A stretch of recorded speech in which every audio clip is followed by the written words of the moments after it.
안녕하십니까? 지혜의 숲을 거니는 여러분, 반갑습니다. 혹시 예전에 당신과는 전혀 다른 사람이 된 것 같은 기분을 느껴본 적 있으신가요? 한때는 당연하게 여겼던 모든 것들이 무의미하게 느껴지고 세상의 소음 속에서 길을 잃은 듯한 혼란스러움을 느끼면서도 마음 깊은 곳에서는 무언가가 계속 나아가라고 속삭이는 그런 경험 말입니다. 만약 그렇다면 오늘 이야기에 귀 기울여 주십시오.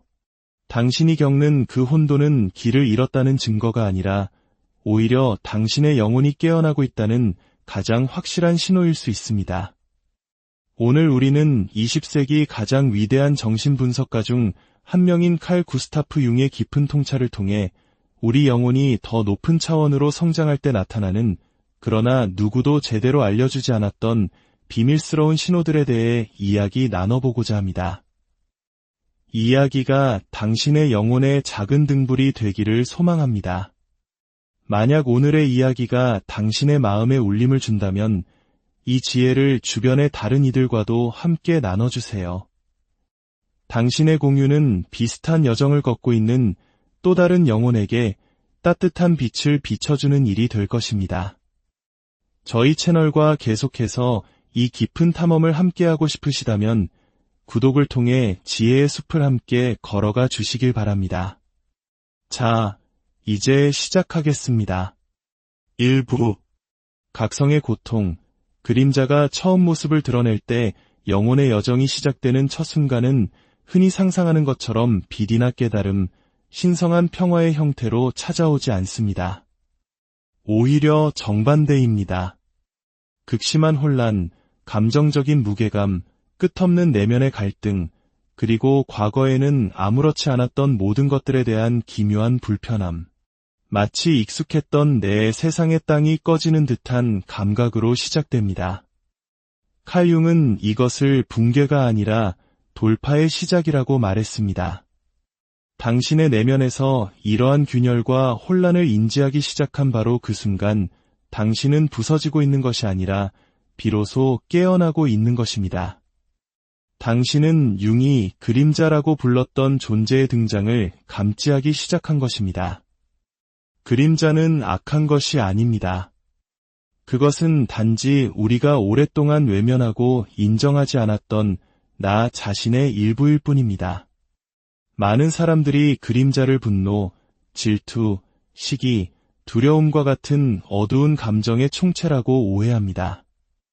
하지만 융은 우리가 그림자를 두려워하기를 원치 않았습니다.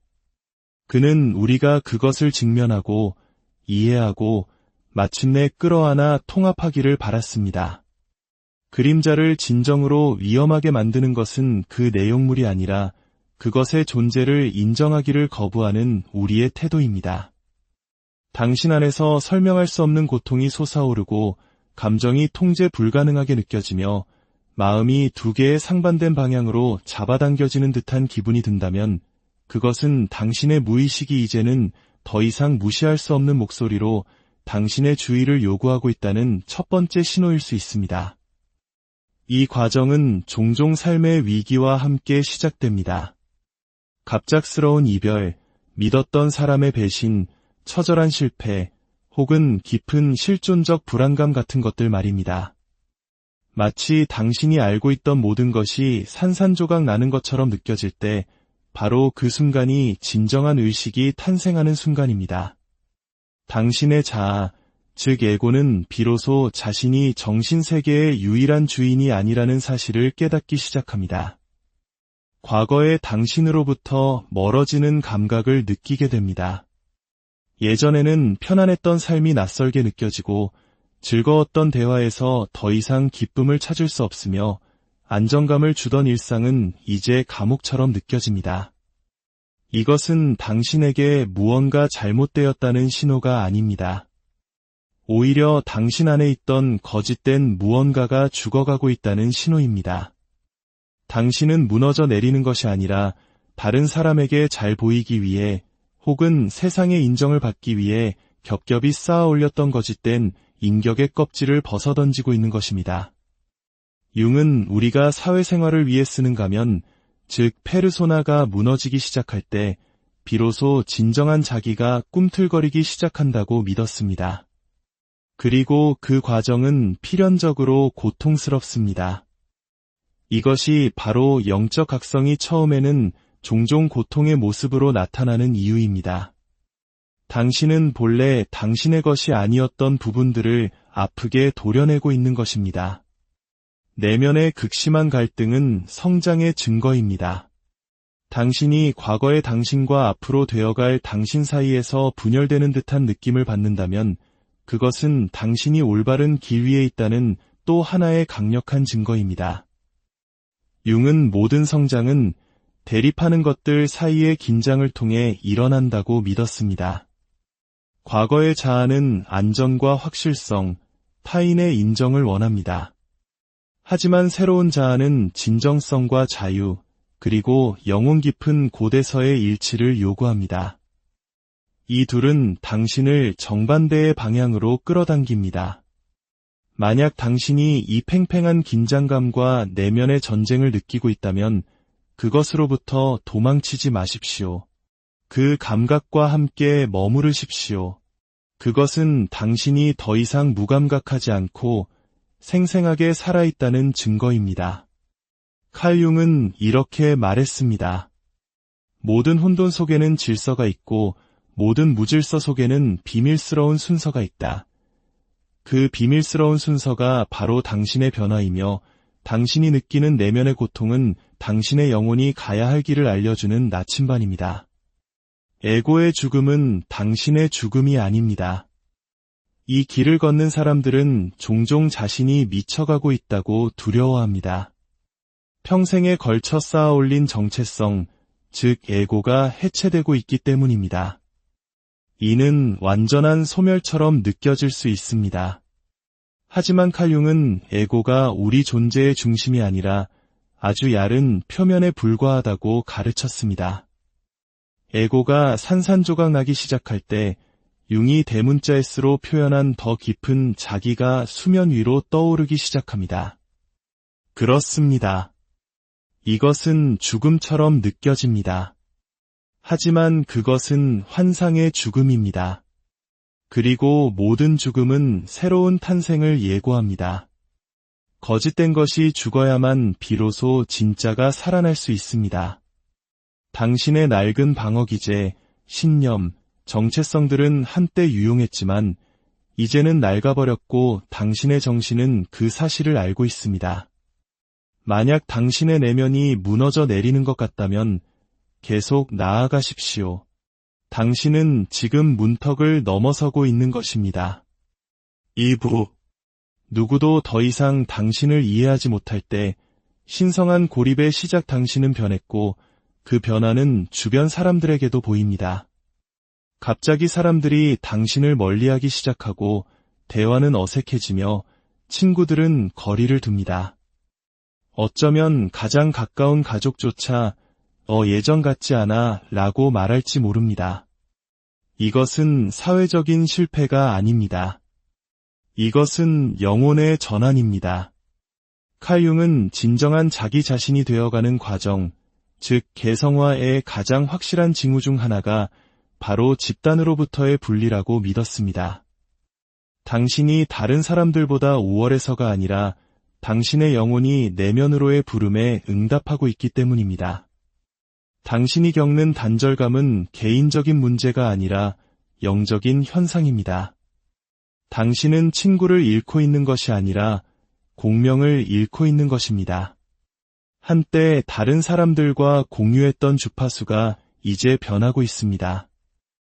당신은 더 이상 가십이나 피상적인 대화에서 에너지를 얻지 못합니다.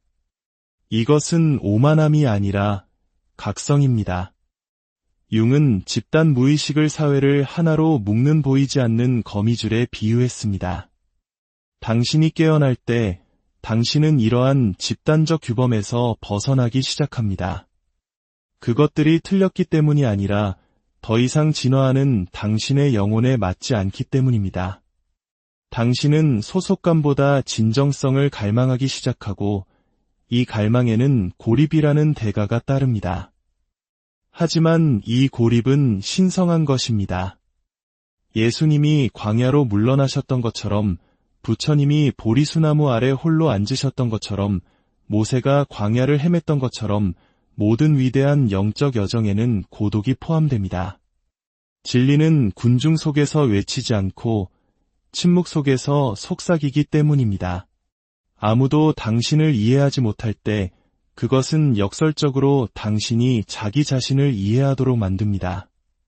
당신은 내면의 목소리에 더 귀를 기울이게 되고 타인의 의견에 자신의 정체성을 맡기던 일을 멈춥니다. 그리고 이 침묵 속에서 당신의 내면 세계는 외부 세계보다 더 커지기 시작합니다. 당신의 인간관계는 무너지는 것이 아니라 변화의 필터를 거치고 있는 것입니다. 이 길에서 가장 힘든 진실 중 하나는 모든 사람이 당신과 함께 걸을 운명은 아니라는 것입니다. 당신이 성장함에 따라 어떤 사람들은 자연스럽게 멀어질 것입니다. 그들을 사랑하지 않아서가 아니라 더 이상 같은 에너지로 공명하지 않기 때문입니다. 당신이 더 이상 과거의 역할을 수행하지 않을 때 사람들은 당신을 어떻게 대해야 할지 모르게 됩니다.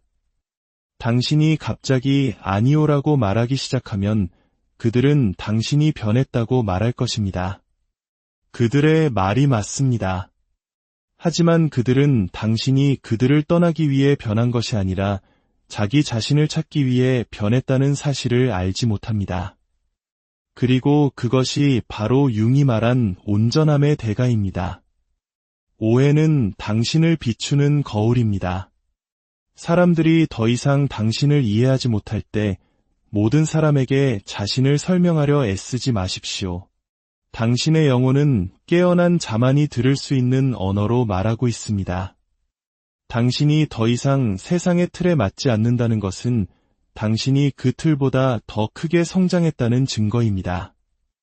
외로움과 홀로 있음은 다릅니다. 외로움은 외부의 인정을 갈망하는 에고의 감정입니다. 홀로 있음은 당신의 영혼과 온전히 함께하는 충만한 상태입니다. 아무도 당신을 이해하지 못할 때 당신의 에고는 외로움을 느끼지만 당신의 영혼은 훨씬 더 깊은 무언가와 교감하고 있습니다. 당신은 사실 혼자가 아니라는 것을 난생 처음으로 온전히 자기 자신과 함께 있다는 것을 느끼기 시작합니다. 3부. 더 이상 자신을 속일 수 없을 때 에고의 붕괴 당신의 내면 여정에는 더 이상 연기하는 것이 불가능해지는 순간이 찾아옵니다. 괜찮지 않은데 웃을 수 없고 재미없는 농담에 웃어줄 수 없으며 평화를 위해 침묵을 지킬 수 없게 됩니다. 더 이상 가면을 쓸 수 없게 됩니다. 쓰고 싶지 않아서가 아니라 그럴 힘조차 남아있지 않기 때문입니다. 이것이 바로 당신이 평생에 걸쳐 구축해온 거짓된 정체성, 즉 에고가 무너지기 시작하는 지점입니다. 융은 에고를 세상과 상호작용하고 사회적 이미지를 관리하며 자아감을 형성하는 의식의 나라고 불렀습니다. 하지만 그는 에고가 이야기의 전부가 아니라고 경고했습니다. 에고는 종종 역할놀이를 정체성과 혼동하는 피상적인 해설자에 불과합니다. 당신이 더 이상 자신을 속일 수 없게 될 때 그것은 붕괴가 아니라 더 깊은 자기가 수면 위로 떠오르는 순간입니다. 겉으로 보기에 에고의 붕괴는 위기처럼 보입니다. 당신은 갑자기 당신의 직업, 관계, 신념, 심지어 당신의 이름까지 의심하게 될지 모릅니다. 그러나 밖에서 보기에는 혼돈처럼 보이는 것이 안에서는 영적인 수술이 이루어지고 있다는 증거입니다. 에고는 조용히 물러나지 않습니다. 그것은 당신이 실패하고 있고 당신의 삶을 망치고 있다고 속삭이며 저항합니다. 하지만 그것은 진실이 아니라 두려움의 목소리일 뿐입니다. 에고는 소멸을 두려워하지만 자기는 통합을 갈망합니다. 만약 당신이 안에서부터 해체되는 느낌을 받는다면 그것은 실패가 아니라 해방입니다. 당신은 자기 자신을 잃고 있는 것이 아니라 자기 자신이라는 환상을 잃고 있는 것입니다. 그리고 이것이 당신이 올바른 길을 가고 있다는 가장 중요한 신호 중 하나입니다. 당신은 더 이상 남들에게 특정 방식으로 보여야 할 필요성을 느끼지 못합니다. 성공한 사람, 행복한 사람, 완벽한 사람으로 보여야 한다는 이미지에 대한 집착을 잃게 됩니다. 왜냐하면 당신은 더 이상 거울을 위해 사는 것이 아니라 진실을 위해 살기 때문입니다. 당신은 연기하는 것을 멈추고 자신을 드러내기 시작합니다. 당신은 감동시키는 것을 멈추고 표현하기 시작합니다. 4부. 의미 있는 우연의 일치. 동시성이 시작될 때 우연이 더 이상 무작위로 느껴지지 않는 순간이 옵니다. 시계, 영수증, 간판 등 어디에서나 똑같은 숫자를 계속해서 보게 됩니다.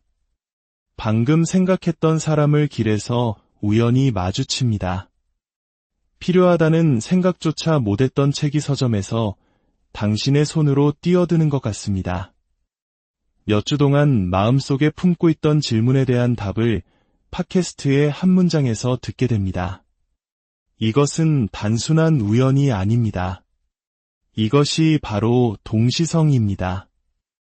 칼 융은 논리적으로는 설명할 수 없지만 우리의 내면 세계와 깊게 연결된 것처럼 느껴지는 의미 있는 우연의 일치를 설명하기 위해 이 용어를 만들었습니다.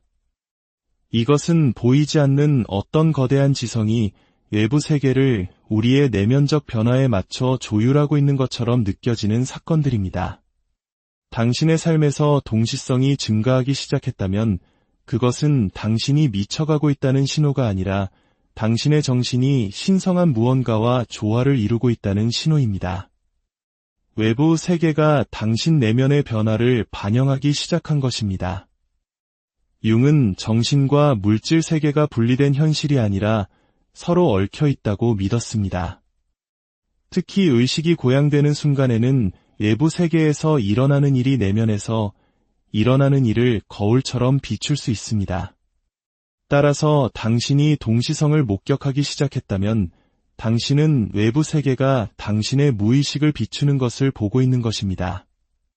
우주는 거울이 되고 상징이 되며 보이는 것과 보이지 않는 것 사이의 신성한 춤이 됩니다.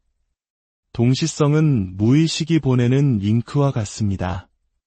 그것은 당신에게 속삭입니다. 너는 올바른 길을 가고 있어. 계속 나아가. 당신은 그것들을 계획하거나 통제할 수 없지만 그것들은 당신이 가장 필요로 하는 바로 그 순간에 나타납니다. 5부. 의미에 대한 깊은 갈망. 피상적인 것들이 더 이상 당신을 만족시키지 못할 때 당신이 올바른 길 위에 있다는 가장 심오한 신호 중 하나는 이것입니다. 당신은 더 이상 피상적인 것들이 당신을 채워준다고 스스로를 속일 수 없게 됩니다. 예전에 즐겨보던 TV쇼를 보려 하지만 지루하고 소셜미디어를 스크롤하지만 공허합니다. 가벼운 대화에 참여하지만 당신의 영혼은 소외감을 느낍니다. 이 속삭임은 우울증이 아닙니다. 그것은 당신의 영혼이 깨어나고 있다는 증거입니다. 칼 융은 인간에게는 의미를 향한 깊고 타고난 열망이 있다고 믿었습니다. 단순한 생존이나 쾌락이 아닌 심리적이고 영적인 중요성을 향한 갈망 말입니다.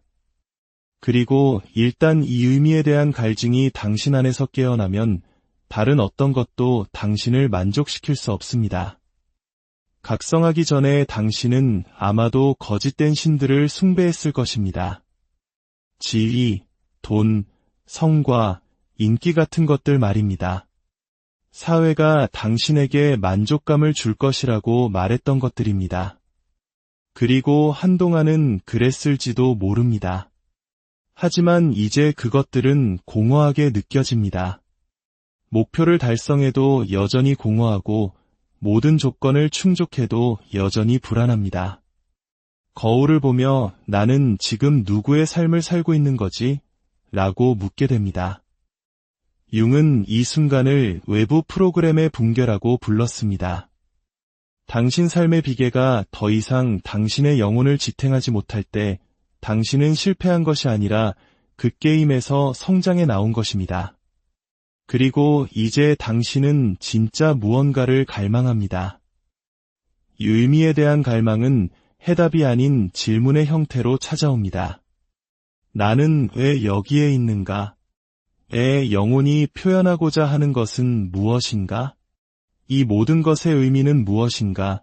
이러한 질문들은 나약함의 징후가 아니라 진화의 징후입니다. 당신이 더 나은 질문을 하기 시작했다는 것은 당신의 영혼이 더 나은 대답을 들을 준비가 되었다는 뜻입니다. 6부. 꿈이 신비로운 안내자가 될 때 무의식이 당신에게 말을 걸다 당신은 더 생생하게 꿈을 꾸기 시작합니다. 때로는 무섭고 때로는 잊을 수 없을 만큼 아름다운 꿈들입니다. 잠에서 깨어났을 때 얼굴, 상징, 문구 같은 꿈의 파편들이 머릿속을 맴돕니다. 설명할 수는 없지만 그것이 무언가 중요한 의미를 담고 있다고 느낍니다. 그것은 단순한 상상이 아닙니다. 그것은 당신의 무의식이 말을 걸어오고 있는 것입니다. 칼 융은 꿈을 무의식으로 들어가는 가장 직접적인 통로라고 여겼습니다. 그는 꿈을 당신의 의식적인 마음이 아직 파악할 수 없는 상징, 원형, 그리고 묻혀있던 진실들을 통해 당신을 안내하는 영혼의 숨겨진 층으로 가는 왕도라고 불렀습니다. 만약 당신의 꿈이 더 시끄럽고 더 기이하며 더 감정적으로 변하기 시작했다면 그것은 당신이 개성화 과정에 더 깊이 발을 들여놓았다는 의미입니다. 꿈은 무작위가 아닙니다. 그것들은 영혼이 보내는 의식과도 같습니다. 반복되는 꿈은 우연이 아닙니다. 그것은 강조입니다. 융은 반복되는 꿈이 당신의 의식이 피하거나 간과하고 있는 진실을 무의식이 끈질기게 알려주는 방식이라고 믿었습니다.